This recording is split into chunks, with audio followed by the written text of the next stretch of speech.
The central theme of the World Economic Forum annual meeting in Davos this year in 2019 is Globalization 4.0.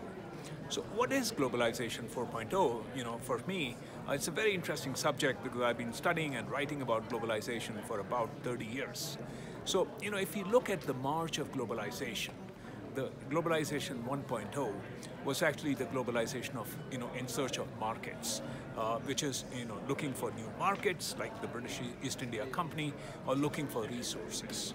The second era, we can say, Globalization 2.0, is what started around 1980, which is really outsourcing of manufacturing to Asia, to China. So that's, we can say, globalization of manufacturing added on as a second layer on the cake of globalization above globalization of markets.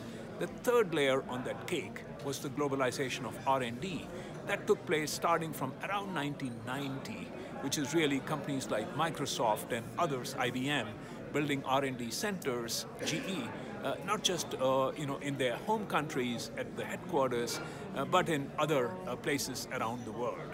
The fourth layer now, that's Globalization 4.0, that layer on that cake, is really actually the era of digital technologies and how these digital technologies are actually affecting, permeating, and transforming all of the first three layers. So that's the new era of globalization. Now, how is this new era of globalization affecting actually interlinkages among countries?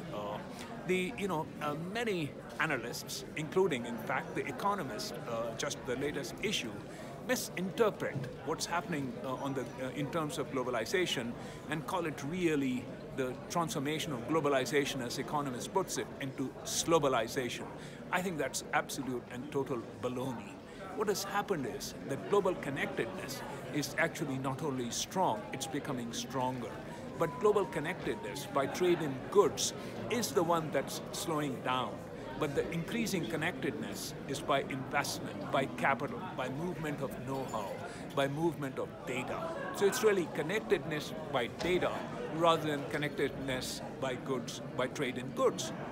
In fact, McKinsey estimates that the economic value added to worldwide GDP by global trade in goods already in data is global flows of data already exceeds the economic value added by trade in goods. So actually, the last thing we should do is to bemoan the decline of trade in goods. And we should say globalization is dead, but that's the old globalization, long-live globalization, and that is the new globalization. Examples of the new globalization, look at Tesla, for example. They're building a big gigafactory in China. So now you have not the export of Teslas from the US to China, even if in fact China were to eliminate all tariffs on the import of cars into China, it would not make sense for Tesla to be exporting cars from China. That would be trade in goods. Rather, it would be to build a gigafactory in China and to export data, export know-how, export technology, and then manufacture in China for China, because why would you want to incur $1,000 in shipping costs when it's completely unnecessary and makes you uncompetitive? Another example of the new era of globalization, think about Netflix or Amazon Video, and Game of Thrones. So when somebody in India or China downloads Game of Thrones, that's digital globalization. Then, of course, we look at other developments, other examples of globalization is, for instance, global platforms, whether it's in the form of Facebook or Android or WhatsApp or Instagram. And of course, the new era of digital globalization is also the traditional, trade in goods and trade in services that becomes a whole lot more efficient because customs clearance or coordination now can take place through, paperless mechanisms through blockchain. Is Globalization 4.0 good? I think the answer for that depends very much on what countries we are talking about.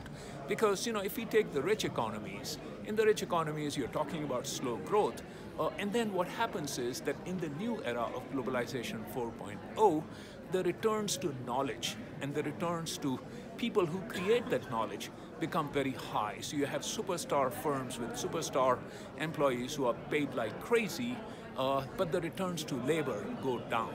And so that's, of course, in the rich economies, it leads to creating increasing inequality. And we all know why that is pretty nasty in many ways.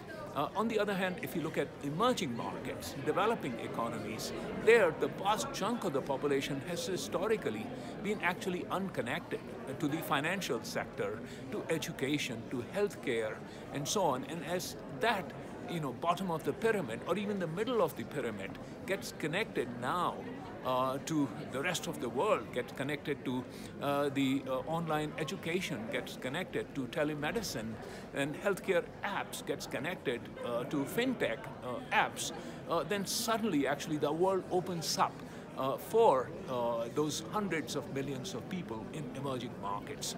And again, the labor costs there are very low.